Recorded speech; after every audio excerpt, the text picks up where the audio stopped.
Welcome back, friends.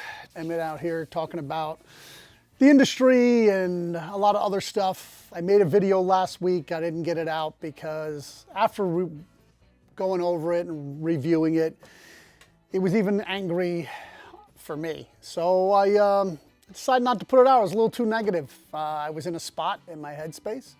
So I passed on it. So this video's a little late this week. I hope you can forgive me. Then there was a bright side. I got a phone call from Joe Murray, who's the new president of Comicspro. He is the owner of Captain Blue Hen Comics in Delaware. Somebody, one of our viewers, and it's much appreciated, told him that I'd made a video about Comicspro, and he hadn't watched it, but he wanted to get ahead of it and give me a call before watching it. I talked to him. We were probably on the phone for almost, gosh, at least 20 minutes, probably a half hour, which I'm sure he wasn't expecting or appreciating, to be honest. But I wanted to get out all my feelings about it. He told me that it was definitely not gatekeeping. He said that they've had problems with the website getting membership to fill out, plus the person who was running membership, he had to look into whether he was doing his gig correctly or not. So I went into like how many emails I sent and so on and so forth. And he said, well, the reason why he's the president so soon, the president actually stepped down. They had some things going on. So he was having to take over and he wanted to get ahead of these problems. He basically said it was their fault and he comped me next year's convention, whether I'm a member or not, which, that was pretty nice of him. I appreciate it. Putting out an olive branch, him telling me that they had problems with setting up membership, basically being as honest as he possibly could. From his perspective, coming in new, he really didn't know what went on with me and the president or the person who was doing the membership. So he can only tell me from his perspective. So I appreciate that. And it's good to see somebody in the industry, not afraid to have other voices in there. I'm a guy that wants to see comics succeed, right? So, and I want them, and not just for me, like comic stores are, man, in my blood. Been going to them since I was probably 10, 11 years old, 12 years old. Hanging out in them all throughout my military career. After that, all through my adult until I owned my own. Now I live here. You can always find me here. I talked to him about reaching out to some of the comic book toy makers, and maybe getting some of the other stuff that we sell, getting it branded Comicspro, like the stickers they get for Hot Topic or something like that. And we could buy it through Diamond or, so I had a lot of ideas that I kind of try to throw in there real quick in case I don't get to talk to him about it. I still really think that there was just a feeling that I may have been somebody they thought I was. First impressions, man. I know I'm going off on a tangent now right away, but first impressions are important. And sometimes when you're passionate about something, that passion feels like anger to other people. And I have a problem with that because I am very passionate about comics.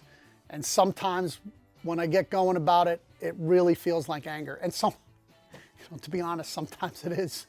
Sometimes I get angry when people are bad for the hobby or bad to readers or, to the hobby in general or to collectors.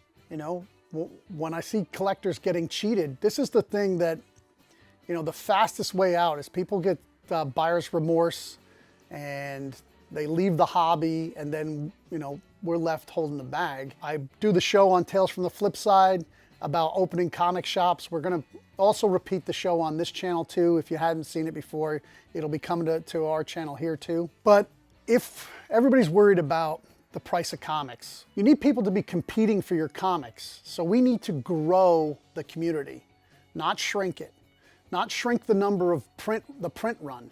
We need to increase the number of people that want to buy the print run. This thing of like, oh, I'm not going to order the book, so, the print run will be lower, and then I'll be, even if it's buy 5 or 10, if everybody feels that way and You have a print run of 3,500 and everybody's like, oh, great. Now there's only 3,500 of this book. Then they have to go to second or third print. Or if it's a small indie, it may end early. It may end in three issues. I've talked about this before. But if we have more buyers, then we can have as many sellers as you want. I mean, we need to grow the industry. That means we need more comic shops and more places. You know, and I know a lot of the big shops that have, you know, an internet outreach, they don't want a lot of shops. They want to be able to sell to that guy, you know, in rural Oklahoma or Montana, or even upstate New York. There's very few comic shops. When you start getting up closer to the border, some of them will have to actually go across into Canada to find a comic shop. When I was up there, there was a game shop, and they had comics there, but they were all older comics. There was no way to get new comics. For the guys who grew and got their business on the internet, they don't want a lot of extra shops. But the extra shops grow the community. The brotherhood, as Thoreau calls it, you know, whatever you want to call it, we need more comic buyers. That way, all of our books will be worth more, no matter how many there are.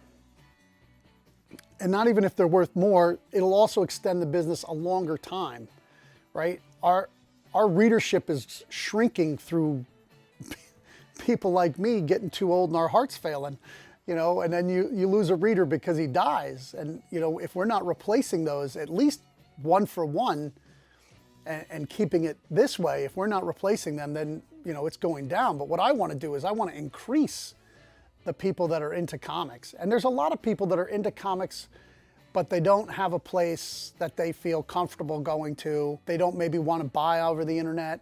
Their parents won't let them buy. Like, we want to get, you know, young people into it, and we need their parents. And a lot of parents won't let them purchase things over the internet. I don't believe Marvel and DC are doing subscriptions through them anymore. I don't think anybody is. I think it's all through some of these major comic shops like Midtown. Mile High doesn't do new books anymore. But there is several larger comic shops that are doing these new comic sales to subscribers all over the country. That's great, but they're still missing a lot of people we could bring into the industry and who may be future artists, maybe future writers, but definitely customers. This is the kind of thing I was wanting to bring to Comicspro, and how they should be on an outreach of trying to get people to get into the business, enlarge their business, and bring more people to comics. I would love to be able to do what Dennis has done out at Wonder World Comics, where he's separated out his video games to another store with vinyls, because I also do video games and vinyls and a lot of other things just to keep the store running. And I'd love to have that separate. I'd love to have enough community for comics that one store would just be comics, and that's where you'd see me every day, just going through books. But I've gone off on a million tangents. Let's bring it back around to Comicspro. I think that they need the diverse community that we have in comics, everybody's voice. Bringing people to comics is important, and the more people we have doing it will make it last longer. We'll grow it, will make your books worth more. But obviously, the more buyers you have, the more your books are going to be worth, right? When you see an auction go off, and you know, we know there's a lot of crazy stuff going on in the auction houses too, and I'm going to have videos coming up on that, because I used to do a lot of live auctions. I ran one for a while, and I also bought a lot from live auctions for all kinds of items. So I'll have a big thing on that coming up. But Comicspro has an opportunity, because there's a lot of us that are really passionate, and we're coming together through YouTube, through, you know, I have a really good group on Facebook that I'm a member of. I actually have two large comic book communities for retailers on Facebook that I belong to, and we're just really starting to get a lot of momentum, and I think we can re-energize a lot of these guys who kind of have given up on moving forward, right? They've got their shop, they're selling their, you know, they're paying their bills, but they're not excited anymore. You know, they don't have that excitement anymore. And I think that we're getting a group of people that are excited about comics going forward, And I think that there's a diverse group that could be in Comicspro as long as we're allowed to be there. So I'm going to take them up. So next year in February, I'll be going there and checking it out and see what the networking is like. A lot of guys go because they get crazy variants and stuff like that. So what I'm going to do is all the variants I get from Comicspro next year when I go, since they're comping me, I'm going to give away on the channel. So yeah, I don't care what they're worth. I want to reward people who are coming to my channel and watching the channel and engaging in a lot of conversation. That's one of the greatest things I've found, is that, you know, people are really putting great comics.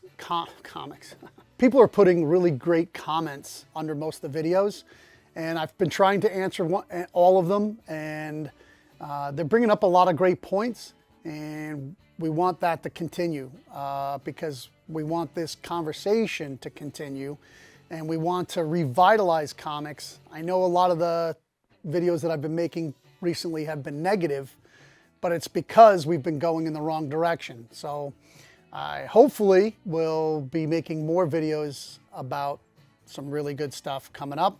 I know I've had at least a writer and artist for a new book coming out. I'm not going to announce it.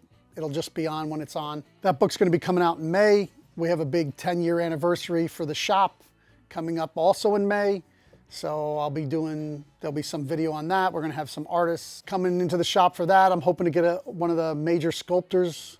So there's a lot going on. So to close it up, I've kind of been a little bit all over the place, but you know, mostly focused on Comicspro. I came out really hard against them. I was really impressed with the integrity of the new president calling me. You know, my little channel, I don't think my video would affect them that much, but he obviously wanted to nip it in the bud, right? Instead of letting it fester. So I'm gonna give him a chance. And you know, that's what we do. Regardless of what we felt, we wanna forgive people, especially if they come forward and they're honest with you. I'll let you know as this moves forward. I'm gonna be contacting them, you know, throughout the year, because I wanna be involved. If they have monthly meetings through Zoom or through Discord, not sure yet. Basically, it's time to get involved. I retire in September, like everybody knows. Anything I can do to make this community better, I'm down for it. So, you know the deal. Keep reading comics.